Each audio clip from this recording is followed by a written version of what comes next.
श्री गुरुभ्यो नमः। श्री परम गुरुभ्यो नमः।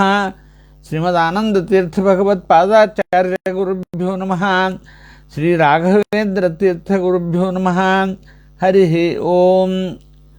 Today I am pleased to deliver the 7th lecture in the series of lectures on Bhagavadgita and management theory and practice of management, a contemporary presentation.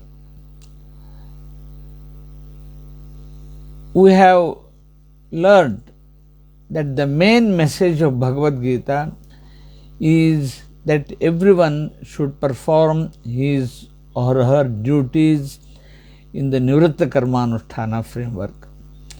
Though Arjuna is the context, Arjuna is the pretext, the message is for every one of us. As we have been arguing, Bhagavad Gita is a treatise on management, there too managing oneself. It is a treatise on human psychology, on human behavior and human relations, and it has to be considered as an eternal gospel for optimum human behavior. And one way to look at it is the Moksha Shastra. It gives knowledge which will give ultimate bliss and happiness, which is called as moksha. But in the practical world, moksha would mean relief from the bondage, the sources of bondage. The sources of bondage are sattvaguna, rajoguna, tamoguna. Sattvam rajastama iti gunah prakriti sambhavaha nibadhanti mahabaho dehe dehe namavayam. He has once said at one place that these three gunas bind the jiva. Even though you are mahabaho, you are bound by sattvaguna, rajoguna, tamoguna, and they contribute to the generation of kama, krodha, lobha, moha, mada, matsara, and karma lepas, which are in the form of kama, krodha, lobha, moha, mada, matsara, and therefore they put you on the wrong path in the daldal of karma and again karma, and will not get rid of this vicious cycle of samsara. To be able to get rid of this vicious cycle, the prescription is that we must do our karmas in the Nivrutta Karmanushthana framework. Even at the cost of repetition, I am telling this to make sure that the message of Bhagavad Gita becomes crystal clear.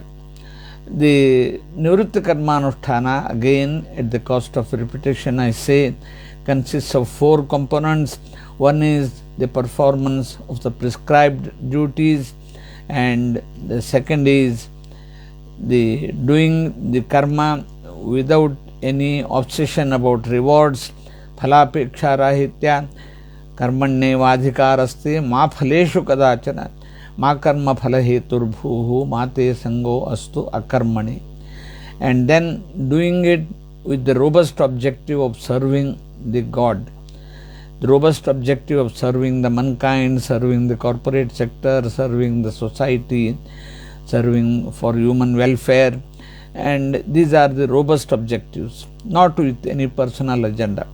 I must realize certain goals for myself, for my family. That objective would ruin the robustness of the karmas. So the ultimate robustness comes by considering that every karma is Bhagavad Aradhana. And fourth is to do it without any ego or vanity that I alone did it. And with these 4 components, the karma becomes very profound, and you will not be having the karma lepas. That is the message. And for each of them, Krishna Paramatma gives the reasonings, the arguments as to how we must cultivate those aptitudes. How to get the aptitude of not being obsessed about the rewards. For that you need to control your sense organs, control your mind, and allow buddhi to give you the right kind of reasoning. For that, Krishna Paramatma has given the prescriptions of being Sthita Prajna, of having the Antaranga Sadhana, that Dhyana Yoga, and he has given the detailed tips of Dhyana Yoga, and by that you will be able to practice the habit of not worrying about the phalas and doing it. So that for that. Now the question comes, in Dhyana Yoga, it was stated that you must focus on Paramatma. Why Paramatma? Then how I am trying to explain how Bhagavadgita moves logically in the ultimate message of telling us that we must perform all our duties in the Nivrutta Karmanushthana framework. So why Paramatma? Why focus on Paramatma? Because Paramatma is Supremo Supremoram. He is the best among all the objects. The earlier Jnana Vijnana Yoga also is aimed at that. Later on, Kshetrajna Yoga are also aimed at telling that out of the nature, the Prakriti, Paramatma is above that, and he is not affected by Prakriti, and he is beyond that, and therefore we must focus on him. Then only our karmas would be freed from the negative corollaries of Kama, Krodha, Lobha, Moha, Mada, Matsara. Jnana Vijnana. Jnana is the knowledge of the world as it is. As we said, Jnana is knowing that the liquid objects have liquidity. That Rasoha Mapsu Kaunteya, Prabhasmi Shashi Suryayoho. But Vijnana is to know that this property of Rasatva in Rasa, Prakashatva in Prabha, is given by Paramatma. That is Vijnana. Vijnana is deeper knowledge in the modern sense also. That is trying to know, as I mentioned, the example of cell phone, to know that cell phone, how to operate the cell phone, how to press the buttons, how to memory, and how to send WhatsApp is Jnana. But Vijnana is to know how the chips are made, how the circuits take place, and how the connection is there. To know the inner story of the cell phone is normal modern science. But deeper than that, to know that Vijnana, V is Paramatma, Vipakshi Paramatmanoho. That means all these properties.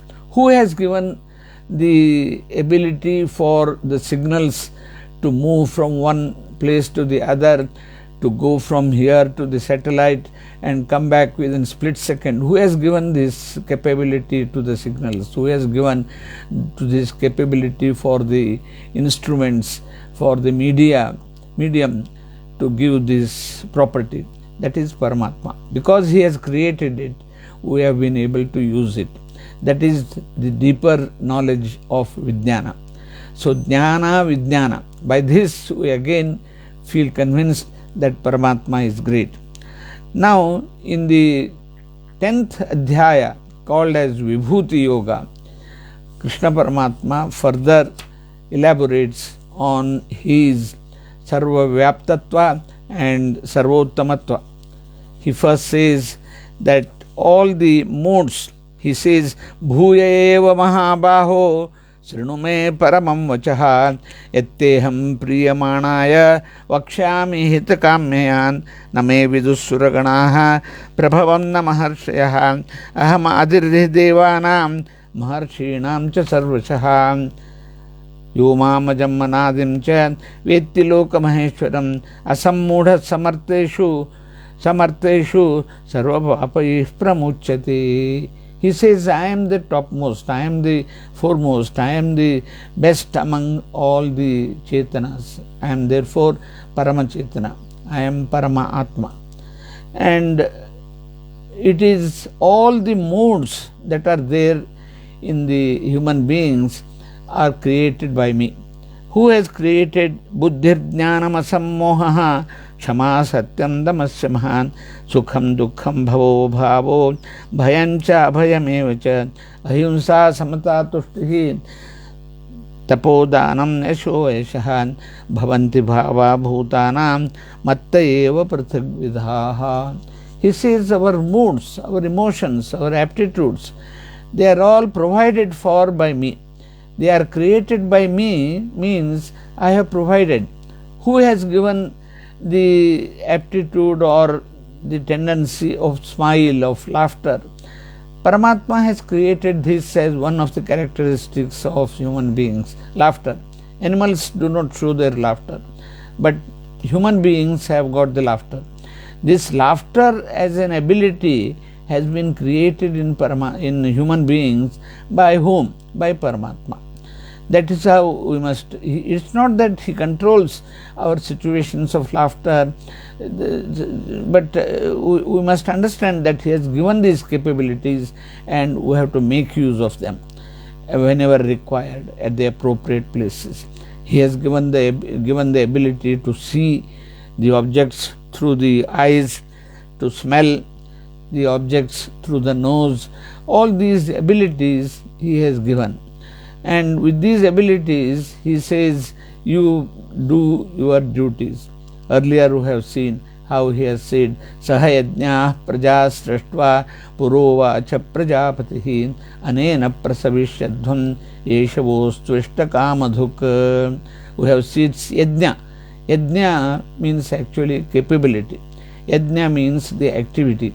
Yajna means the particular properties of the individuals. The bee able to suck the nectar from the flowers, the bird able to build its nest, the man able to think and reflect and meditate upon God. All these abilities he has given to us. It is for us to use it. So he says, Sahayajnaha praja srashtva pura uvacha prajapatihi. Brahma created the entities in the world with their respective capabilities endowed for them, given to them, and then said that you use them to produce more. How to use them, when to use them, why to use them, all this is left to you. It is under your command, but I have given these capabilities. That is what Paramatma says. And earlier also we have seen Prakriteh kriyamanani gunayeh karmani sarvashah ahankara vimodhatma kartahamiti manyate. Tat Prakriteh, Prakriti, as Rayaru gives the meanings, Prakrishta kritimatvat Prakritihi Paramatma. One is Prakritehe Gunahe. The gunas of Paramatma as a Prakriti, Prakrishta kritimatvat, are the Ichha Shakti, Jnana Shakti, Kriya Shakti, which are independent to him. He does not depend upon others for his Ichha Shakti, Jnana Shakti, Kriya Shakti, but he performs them according to the general rules of the universe which he has himself created. So that is first Prakriti. Second meaning of Prakriti is Jiva. Prakritehe Jiva Svabhava. Uttama Jiva Svabhava, Madhyama Jiva Svabhava, Adhama Jiva Svabhava. And third Prakriti is Jada Prakriti, and Sattva-guna, Rajoguna, Tamoguna are the transformations, and Kama, Krodha, Lobha, Moha, Mada, Matsara, and then the sequence of karmas. Thus, any activity is produced, is manufactured, would take place as a result of Paramatma's Ichha Shakti, Jnana Shakti, Kriya Shakti, which are functional as per the constitution of the universe which he has himself. He does not do things without reference to the karma lepas, without reference to the Jiva Swabhava. And then the second Prakriti is Jiva Swabhava, Yathartha Jnana, Mishra Jnana, and Viparita Jnana. And third Prakritehe Gunaihi is Sattva Guna, Rajoguna, Tamoguna, Jada Prakriti. So like this, he has very clearly stated that the entire activity takes place with these three factors, determinants, and I have nothing, and still you think that you are doing it, you are a fool. Prakrite kriyamanane gunaih karmani sarvachah ahankara vimodhatma kartahamiti manyate. So at so many places Paramatma has said that he has given the capabilities and the corresponding activities take place as a result of these three determinants of activities. And here in the Vibhuti Yoga, he has said that even the moods are provided for by me. Provided for by me means they are available. They are not available for animals, they are available for human beings. So, matta eva prithagvidaha. And he says that, and then with that, Arjuna feels much more inquisitive. Now we have seen Arjuna has now graduated to become much greater intensity of inquisitiveness is there in him.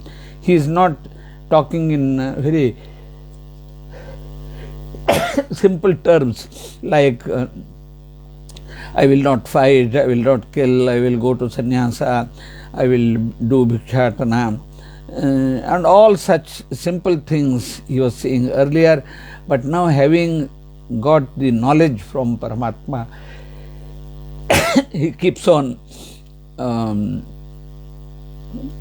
graduating to higher levels of inquisitiveness.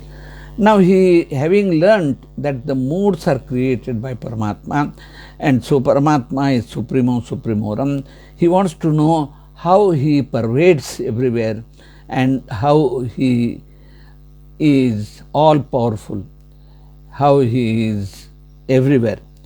Etam vibhutim yogancha mamayo veti tattvataha so vikampena yogena yujyate natra samshayaha.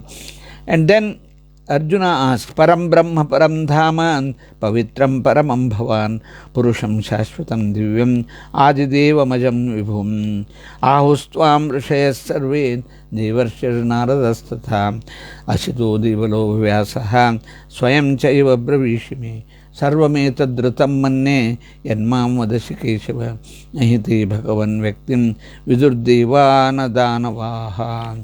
Then, having described him as all pervasive, he is himself Kapila, he is Vyasa, Devala, and all these characteristics having taken, he says that now he asks, Vaktumarhasya shena divya hyatma vibhutayaha yafir vibhuti villokan imam tvam vyapya tishtasi.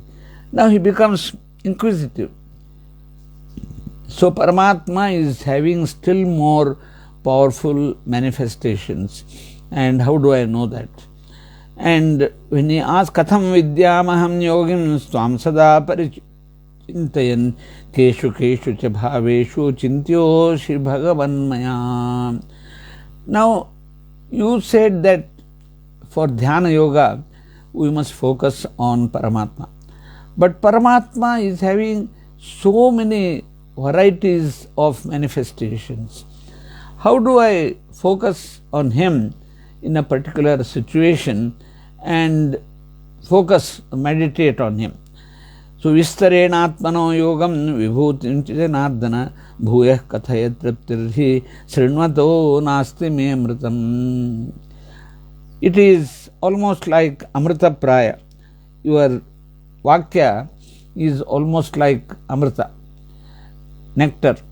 So, by listening to your various words of wisdom, which are like the flow of nectar for me, I do not feel satisfied. You keep on telling me more and more of your all pervasiveness and what forms you take in different places. Janardana Shabdarthaha, Janardana na jayate iti janaha, samsarat ardayati, samsaram ardayati iti ardanaha.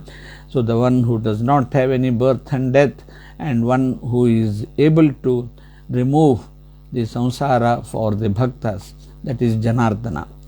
So you have such capability. You yourself are never born or never die, but you redeem the bhaktas from the calamity of the vicious circle of samsara.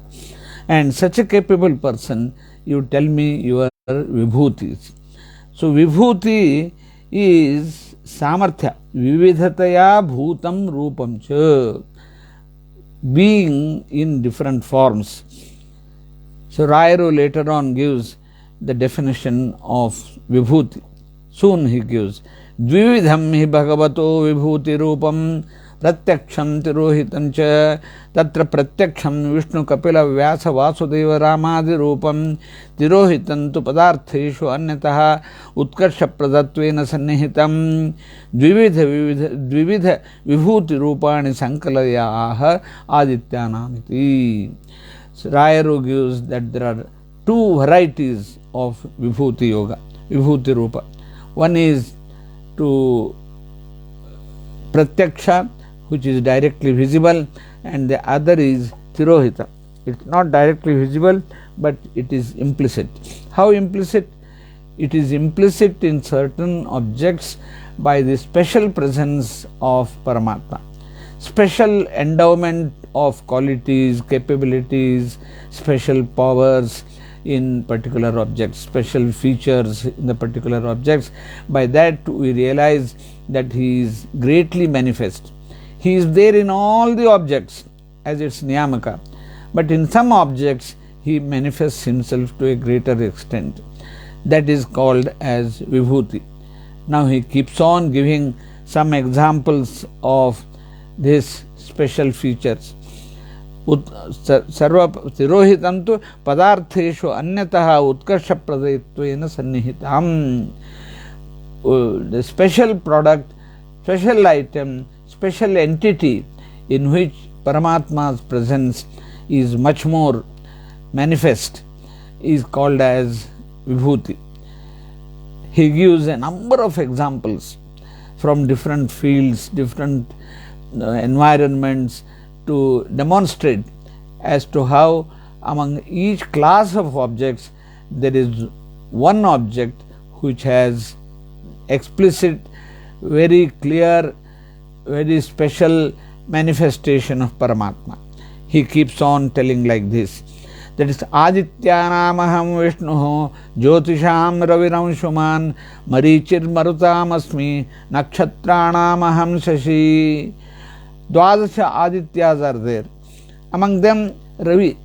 Ravi as an Aditya manifests himself. I am there. Aham Adityanam Aham Vishnu. Jyotisham Adityanam, all the Dwadasha Adityas Vishnu. Why? Vishnu is etymologically Vishilru Vyapta Vityataha Kupratyaya Knupratyaya Vishapraveshana Ityataha Knupratyaya Shakara Sacha Shatve Sati Va Vishnuho Iti Siddhehe. So I am Vyapta Sarva Vyapta, therefore Vishnu as an Aditya is the Supremo Supremoram there. And then Jyotisham Raviramshuman, or shining objects. Among them the Surya is the Sarva Vyapta. So Surya has got the special manifestation of Prakasha Rupana Madhe Anshuman Vishwavyapi Rashmi Yuktaha Ravihi Ahamasmi. So like that, among the same class of objects, there is one entity, one object which shows special manifestation of Paramatma. So that becomes the Paramatma Rupa. And then Nakshatranam Aham Shashi, Marichir Marutam Asmi Nakshatranam Aham Shashi. And Rayaru gives the Vibhutitva in 4 different ways. He explains how that Chandra is Vibhuti Rupa of Paramatma among the nakshatras. How 4 categories? Everywhere 4 types of interpretations, etymology, 4 types of explanations Rayuru gives how that object becomes the Vibhuti Rupa. That's very interesting. That shows the genius in Rayuru, and the ultimate purpose is to demonstrate that Paramatma's special presence is there in that object. How Nakshatranam Aham Shashi, among all the nakshatras, Chandra is the special manifestation of Paramatma. Now in Chandra, Paramatma exists always. In all nakshatras, Paramatma exists always. So there is no question of Paramatma not existing anywhere. That is one all-pervasiveness, one type of all-pervasiveness. Second, we have to, by having special abilities. In Chandra, he is most prakashamana and he is most allhadakara. Among the, he gives, in fact, Chandra gives the light to the nakshatras, and so like that, Chandra becomes the special, and he is the most prakashamana. And third is that he is Shashi Shabdita Ati Sukhatva Hetina Shashinama. Shashinah Adhikya Hetutaya Nakshatrana Madhye Tebhyaha Shashinah Adhikya Hetutaya Shashi Shabdita Ati Sukhatva Hetuna Shashinama. The third way of deriving the Vibhutitva is to show etymologically that Shashi means Paramatma. Why? Shasha means Sukha. So having Ati Sukha, Atyanta Sukha, Shashi Shabdita Ati Sukhatva Hetuna. Paramatma is Satchidananda Swarupa. He is always Sukhi. He does not have even an iota of dukkha. Therefore, he is called as Shashi. Therefore, firstly, in saying that Paramatma exists everywhere, and therefore he is there in nakshatra and Shashis and Chandra, and secondly, by saying that Shashi has got special powers of light and Allhadakatva, Paramatma is there present in them, and thirdly, by showing etymologically Shashi means Chandra. So that is why Shashi Shabdita. In the same way, he gives to every object of the Vibhuti Yoga, Vibhuti Swarupa, Vibhuti presentation in the 3 manners. Vedanam Samavedosmi, Devanam Asmi Vasavaha, Indriyanam Manaschasmi, Bhutanam Asmi Chetanam. Indriyanam Manaschasmi, Manu Avabodhane, Jnana Rupatvat.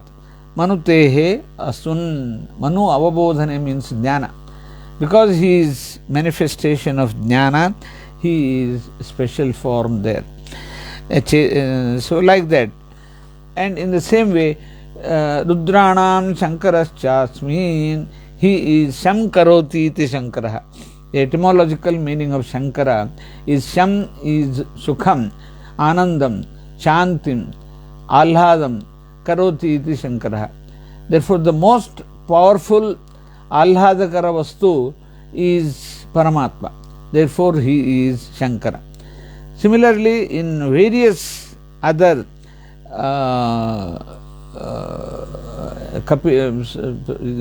he gives about 30-40 illustrations of how his special presence makes that object special. And then one of the things is very interesting. Jhachanam makaraschasmi srotasam asmi janhavi. In my book I have presented each one of these objects. In the Sanskrit book I have presented each one of these objects in these 3 categories. That is his special presence, his all around presence, his special presence, and the presence with etymological many meanings. Jhachanam makaraschasmi. Jhashanam, Jhasha means Meena. Makara. Makara is very interesting etymological derivation Rayuru gives. Mam karoti iti makaraha. That means mang mane, dhyana. If it is dirgha, it is purna dhyana. If it is alpa, it's alpa. Makara is not dirgha rupa, and therefore mam karoti, dhanam alpam karoti iti. That means by leaving him, all the others are made alpadhyanis as per his sankalpa. Therefore, mam karoti iti, makarakya jantugataha, makara. And asarataya samsaram jahataha rajatavati rakshati janhavi. Mang mane ititaha ma shabdena jnanam tasya alpata jnapanaya hrasvataya nirdeshaha unarthe chonam nishyate ityuktehe lokasya mam alpadjnanam karoti iti makaranama. So he makes the word, the rest of the world possess alpadjnana compared to his mukhya jnana and swarupa jnana and extra knowledge. So he gives the alpadhyana. So according to his sankalpa, the entire world becomes alpadhyana, whereas he is purnadhyana. That is how the word makara gets the etymological meaning. So beautiful etymology Rayuru gives, because his knowledge about grammar, he was given the title of Mahabhashya Venkana Bhatta even before his ashrama by his Guru Sudhindra Tirtha. His ability to use Mahabhashya, Patanjali Mahabhashya and Vyakarana Sutras to derive the words is extraordinary, and his definitions are extraordinary. Like this, every object, and then ultimately he says, Nantosti mama divyanam vibhutinam parantapan yeshatu deshatah prokto vibhutir vistaro maya yadyad vibhuti mat sattvam srimad urjitameva va tattadeva avagachatvam mama tejonsha sambhavam. Whatever has got the special properties, that is because of my special presence. You understand that. Tattadeva avagachatvam mama tejonsha sambhavam athva bahunayitena kim tatena tavarjuna ishtabhyahamidam kritsnam ekamshena sthito jagata. The main principle message and the principle of life that is to be derived from the Vibhuti Yoga is the following.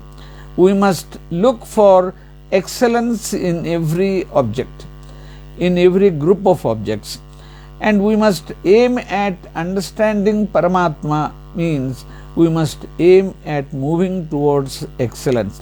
The search for excellence has to be a continuous process. Every object, as I have mentioned earlier also, in my lecture there is something called the best form of the lecture. As I give the Upanyasas, there is something called the best form of it.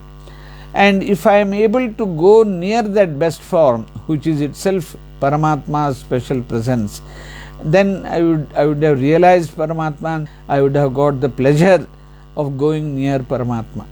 So in every activity, in every industrial activity, production activity, distribution activity, consumption activity, in making donations, in acting at home, there is something, cooking, a lady is cooking, there is something called the best cooking, and that best cooking becomes Paramatma.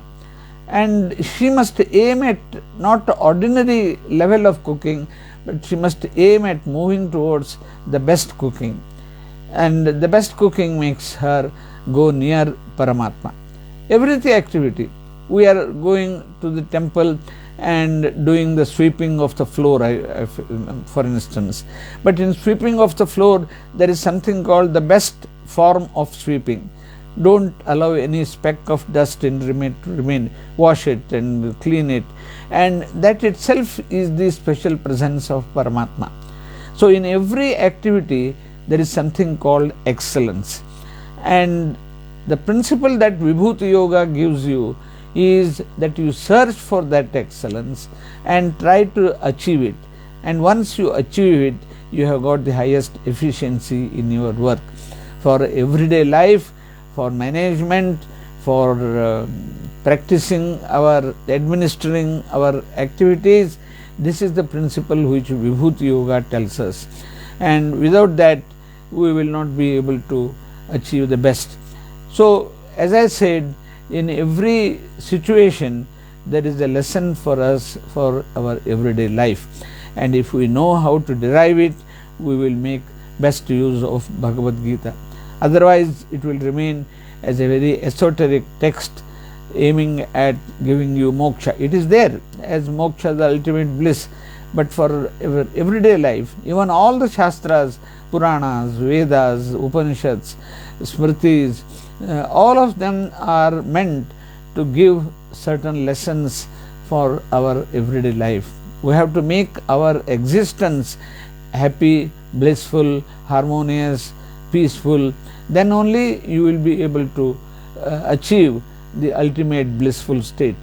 So Sattva-guna, Rajo-guna, Tamo-guna are the classifications of the gunas, and they determine our attitudes and the nature of behavior, and unless we make our Sattva-guna become predominant, our attitudes would be vitiated, would be very vicious and absolutely wrong, and therefore we must aim at getting at Sattva-guna. And then later on, Sattva-guna also is the cause for bondage, and we must get rid of Sattva-guna. That is why Bhagavad-gita ultimately says that you should become Triguna-atita. All the three gunas should go away. That is something very interesting. Triguna-atitatva. Once you become Triguna-atita, then you become eligible for Samadhi, for Asampradnyata Samadhi, and then you are able to go near Paramatma, get his anugraha. And that means in everyday life also, if you do not allow any corollaries of karmas to affect you, you will be able to get the best out of the activity. And that is the message for our everyday life, and we must later on learn how Sattva-guna, Rajo-guna, Tamo-guna affect our behavior, our activities, and he gives a very systematic, very scientific, very profound theory of Gunatraya. We will deal with that in our next session and derive as to how we must avoid the adverse effects of these three gunas and make our activity freed from the adverse effects of the Prakriti. Prakriti leads to the three gunas, and three gunas lead us to the Kama, Krodha, Lobha, Moha, Mada, Matsara.